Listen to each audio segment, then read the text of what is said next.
We were talking just before the break there about St Kilda and whether they're the real deal or not, and the general consensus is they're certainly top four material. Whether they can go any further or not remains to be seen. But based on what we saw yesterday, they're doing everything right. TJ, it was a fantastic win. You love beating the Cats because they're a side that's always thereabouts and they're difficult to beat, and they had to come from behind to do it. They looked gone at certain stages, the Saints, and a man who was back in the side with 22 disposals yesterday was Jack Billings. Jack, thanks for joining us on the Sunday Footy Show. And where does that sit? Is it right up there in terms of defining wins in your time at St Kilda?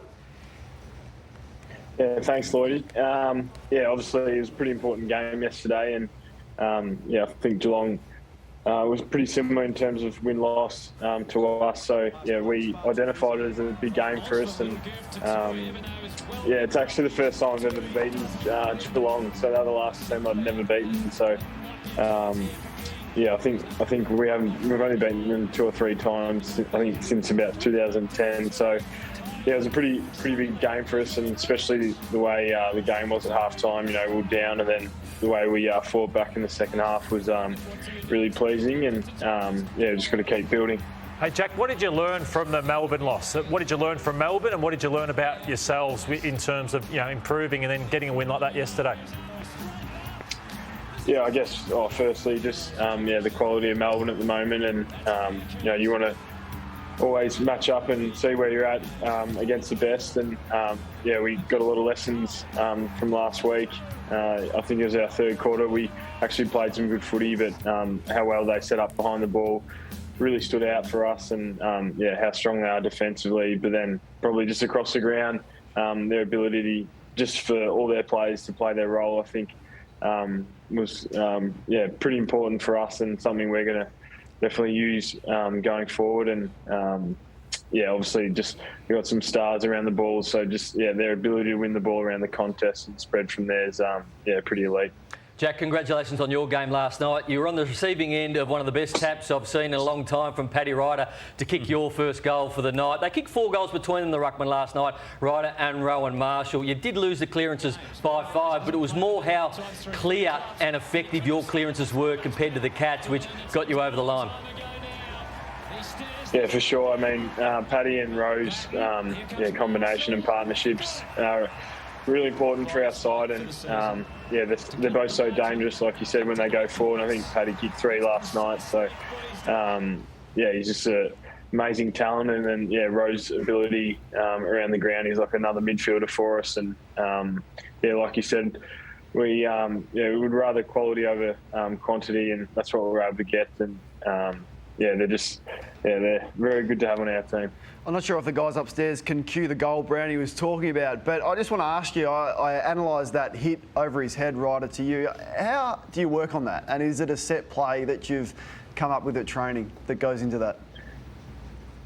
I guess we're always sort of working on those sorts of plays. Probably not in a full stoppage scenario, more just probably, you might just work off the rucks and practice some of your forward craft. But last night actually going across to that boundary throw-in, I just sort of looked at Paddy, and we just sort of teed it up, and just a left foot wrap going behind him. He said he would flick it over the top. So I remember when he was at Port Adelaide one year, I think he tapped it over to Robbie Gray, and I was on the receiving end of a pretty special goal. So it was nice to turn it around last night. So it's just like sign language? He just moves his head or taps his thigh? I don't want to give your secrets away, but is that all that it is? Without giving it all away, it was just a little acknowledgement between him and myself. So, nice. It was great we were able to execute. And Jack, great communication with the defenders in your team this year as well. Cal Wilkie's role last night, keeping Jeremy Cameron just to the one goal, and how he and that whole back line is going must also be something that you're all drawing on as a team. Yeah, absolutely. I thought, Cal was awesome last night and really led the way down there with our back line, and probably thought, at half-time we probably could have tightened up a lot more, and we definitely did that the way we set up, especially in the second half. It looked like it was each time Geelong went forward, it was going to be hard for them to score, and probably obviously missing a fair bit of footy. I definitely noticed yesterday and last night being out there how much we've improved in that space defensively and just our communication, and something that I really noticed. It's always hard when you're just watching the stands, but it was quite evident to see. So it's definitely something we need to focus on every week going forward, and I think if we want to be a great team, that's got to be our number one priority. Now, Jack, I know you're sitting there and you're thinking to yourself, come on, somebody asked the question, so let me ask Lordo, how good was Jack? He's outstanding, TJ. He's a really important player for them. And I want to talk to you, Jack, around your frustrations in terms of you've had a lot of time spent in rehab, and it's the worst place to be in a footy club. So just your tough period over the past 12 months. It's been frustrating. I think I did a hammy late last year, so I missed sort of the last 3 games. I did it at training, and then I actually did another one in the off season. And then had COVID.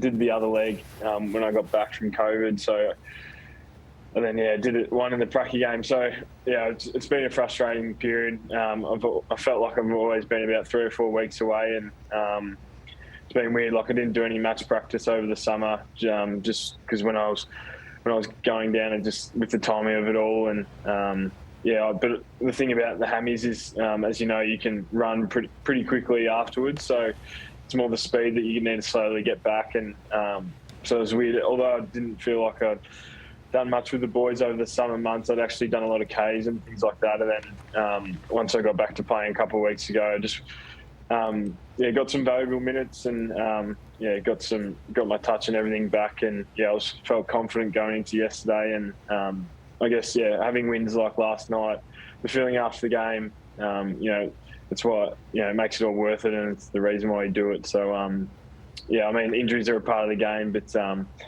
you just got to put your head down and get back as quickly as you can. Well, a euphoric feeling not just for the players but also the fans, Jack. And Platform 28 is a sponsor of ours, unlike the ones you drag along for nothing. And this is at Platform 28. Look at this. Let's have a listen.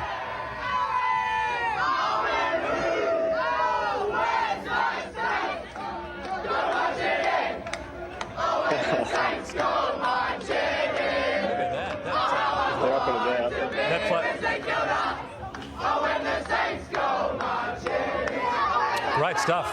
Jack, it must be great to actually see St Kilda fans in such voice. Yeah, for sure. They're very passionate and loyal supporters, and have been for many, many years, and they just love it. And last night they were absolutely heaving under the roof at Marvel, so it was great to see. And supporters are huge for the footy club, and we really appreciate all their support. And it was good fun. It's great to see. It even feels more real, I think, this form than a couple of years ago when you made the finals and won a final. The votes, Gresham's been a star, as Damo touched on earlier on. Crouch, what a pickup he's been. Wasn't so great last year, outstanding this year. Sinclair's a star, and Paddy Ryder was dominant as well. Louis, prize pack for you, Jack. Let's get stuck into that. Loaded, a gift card from Luxury Escapes. It's your one-stop shop for the world's best escapes, experiences and flights at great prices. Handpicked by the experts. Discover a better way to travel. LuxuryEscapes.com. A Callaway golf bag. There it is. Plus a tour cap is worn by the number 1 in the world, John Rahm. There's the Travis Matthews pack, including the perfect polo shorts and pants for every occasion. Lordo's after some Aquilas. We've got some for you. Pair of those, premium quality footwear since 1958. The bar fridges, custom designed by Bar Fridges Australia. Keep your drinks cool in a fridge with your name on it. The Ricks Eyewear, use the code word Sunday Footy Show at rickseyewear.com.au for shipping and 20% discount. And what we just saw, go join your St Kilda supporters at Platform 28, which is our favourite bar and pub. Yeah, Lordo thoroughly... Yeah, the local, yeah. And Lordo thoroughly recommends the dumplings. What's on for the rest of the day, Jack? No, not much. Pretty cruisy. Do some recovery now, and just probably hang out. See the family, I think, today, so pretty low key. All right, good on you. You enjoy, and good luck for next week and the season beyond. Jack Billings joining us there. Good on you, Jack. Thanks for your time. All right.